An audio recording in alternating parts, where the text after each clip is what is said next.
Last week, Canon made huge shockwaves in the video community with the announcement of their upcoming EOS R5 camera. In this video, we're going to talk about the specs, the features, and most importantly, is this a camera your church should look at investing in?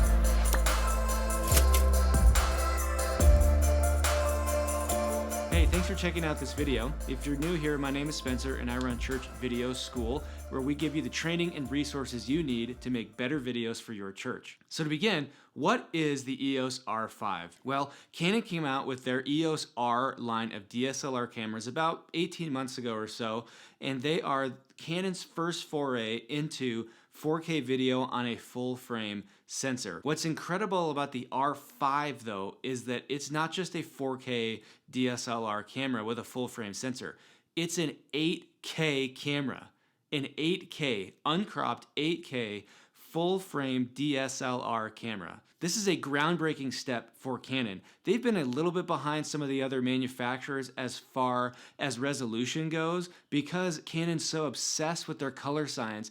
They just refuse to pack a bunch of pixels in and just get something that says 4K, 6K, 8K out there as fast as everybody else. So for them to finally feel like they have Canon color science with an 8K sensor inside the form factor of a DSLR, I mean, this is big news.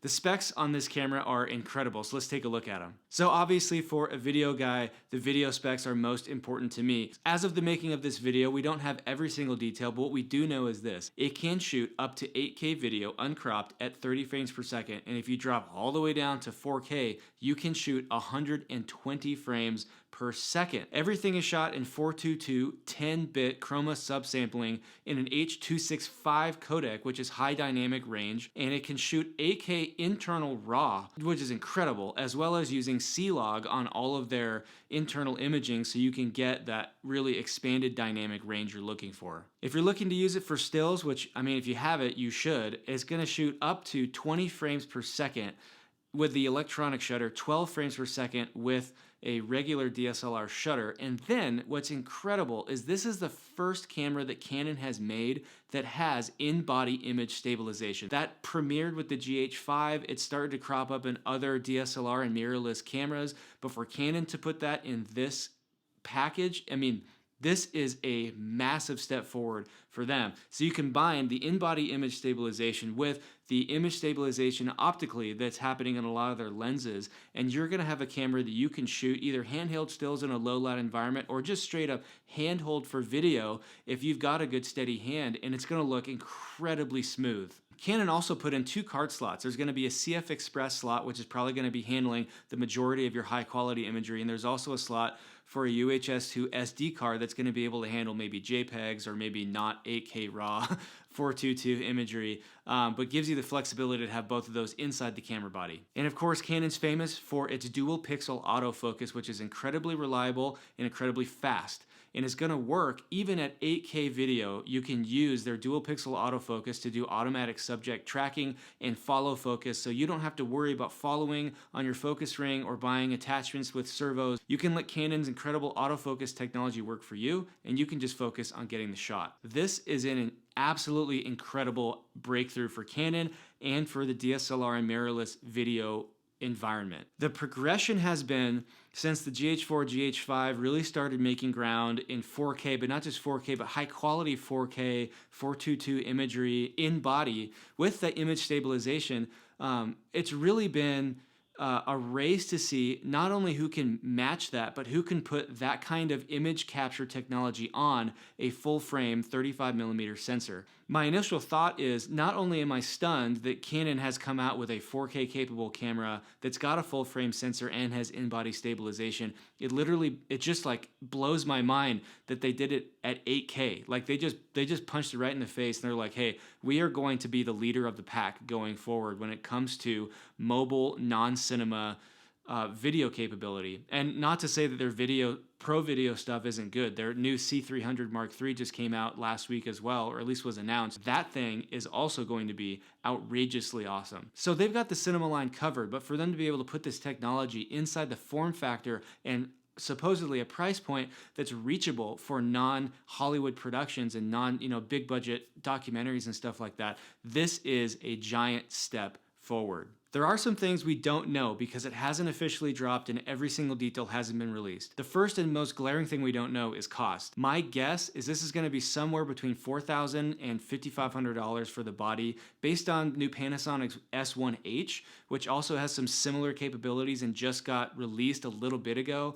That's a $4,000 body. So I would imagine that Canon, which does view itself as the leader of the pack and again does have the best color science, I'm guessing it's going to be probably $5,000 for the body, but we'll find out. As far as I can find, we also don't know the dynamic range of this camera. Now, resolution is a really big deal because it gives you more pixels to work with. You have a lot more flexibility in framing, and even if you're exporting in 4K, if you're shooting in 8K, I mean, it's going to be a sharper 4K image than even if you shot it natively in 4K and just left it as is when you exported. But I would argue that dynamic range is equally valuable in getting that really high quality looking image. Back before everything moved to digital as far as photo and video was concerned, like high quality film had about 14 stops of dynamic range. A stop is a doubling of the light intensity, so from pure black to pure white, there were about 14 stops. As we've moved to digital, it's been hard to replicate that amount of dynamic range in a good sensor. So obviously,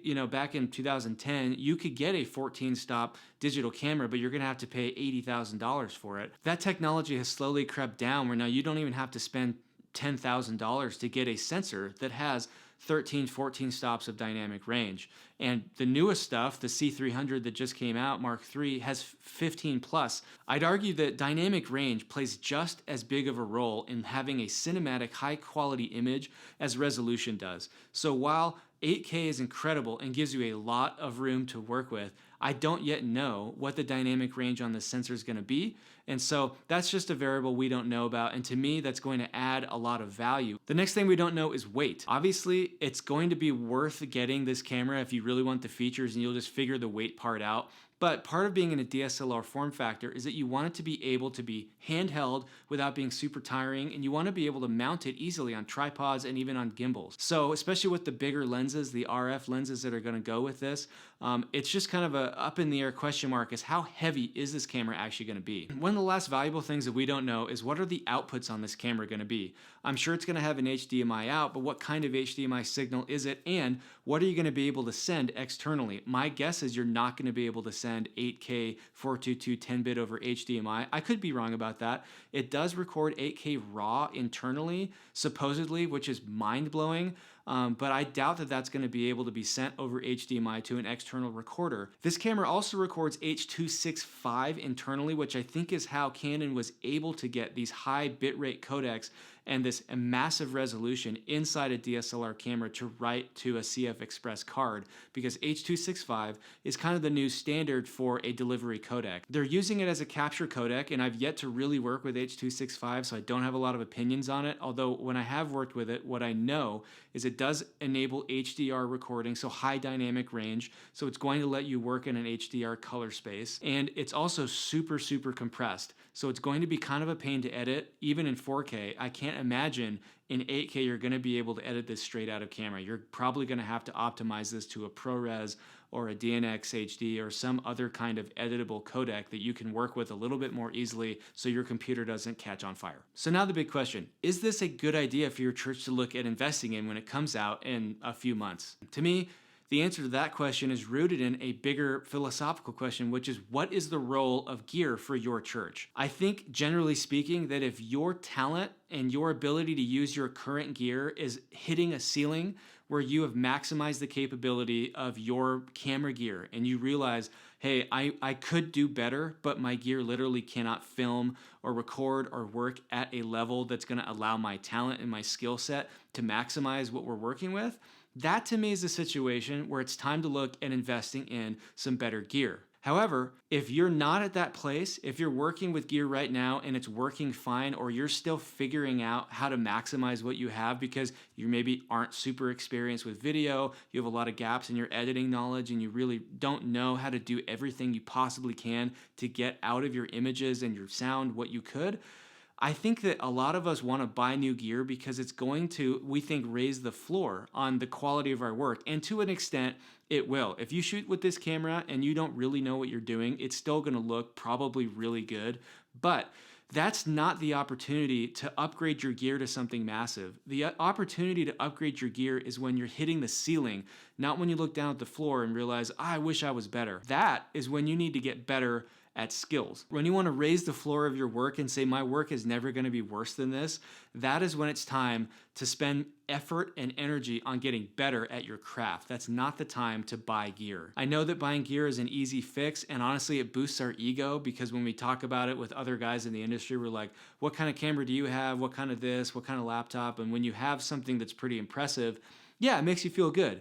But that's not a smart investment for your church and for your ministry. There's a quote I really like by a business coach named Sam Ovens that I follow, and he says, and it might not even be his quote, but he at least said, we don't rise to our highest goals and dreams, we sink to our lowest expectations. And if you want to get better in life and in any area that you spend time and effort in, you don't need to just think about how can I be better and what are my dreams and expectations and goals. You need to ask yourself, what are the bare minimum standards I'm going to tolerate from myself? So to me, if you're in a position where you haven't raised that minimum standard to a level where that is basically meeting the ceiling of what your gear can offer you, then don't do it yet. Take the time to get better. Maximize what your church is already invested in. Give yourself some time to get really, really good at what you're doing so that you make a smart decision about what your church needs. Now, I will say, if your church is already big into video, and that's a big deal to you guys, if you're already investing in doing really powerful testimony and baptism videos, if you're doing event highlight videos, if you're creating